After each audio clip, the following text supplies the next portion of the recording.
Hello all, welcome back to our channel. రీసెంట్గా మేము హైదరాబాద్ నుంచి రాజమండ్రికి వందే భారత్ ఎగ్జిక్యూటివ్ క్లాస్లో ట్రావెల్ చేసాము. మా జర్నీ ఎలా ఉంది అండ్ ఎగ్జిక్యూటివ్ క్లాస్ ఎలా ఉంటుంది అనేది వీడియోలో మీతో షేర్ చేస్తాను. ఇది వచ్చేసి ఎగ్జిక్యూటివ్ క్లాస్. మేము కూడా ఫస్ట్ టైం ఎక్కాము. సీట్స్ అనేవి రెడ్ కలర్లో ఉంటాయి అండ్ టూ సీట్సే ఉంటాయి. ఈ సీట్స్ కూడా రొటేట్ అవుతాయి. సికింద్రాబాద్ నుంచి విశాఖపట్నం వెళ్ళే ట్రైన్ ఇది. ట్రైన్ అయితే స్టార్ట్ అయిపోయింది. మార్నింగ్ 5కి ఉంటుంది సికింద్రాబాద్లో. సీట్కి పాకెట్లో మ్యాగజైన్ ఉంటుంది, రియల్ ఎస్టేట్ దానికి సంబంధించి, అండ్ న్యూస్ పేపర్ కూడా ఇస్తారు మనకి.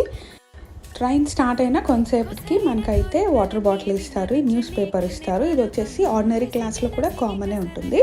బట్ ఎగ్జిక్యూటివ్ క్లాస్లో అయితే రోజ్ అండ్ టిష్యూ కూడా ఇచ్చారు. ఈ రోజ్ అనేది డిఫరెంట్ అనిపించింది. రోజ్ ఫ్లవర్ ఇచ్చి మనల్ని వెల్కమ్ చేస్తారు. కూర్చున్న కొంతసేపటికి ట్రైన్ స్టార్ట్ అయిన తర్వాత అయితే ఇచ్చారు రోజ్ ఫ్లవర్. ఇంకా ఎగ్జిక్యూటివ్ క్లాస్ ఎలా ఉందనేది నెక్స్ట్ వీడియోలో షేర్ చేస్తాను. మా వీడియో మీకు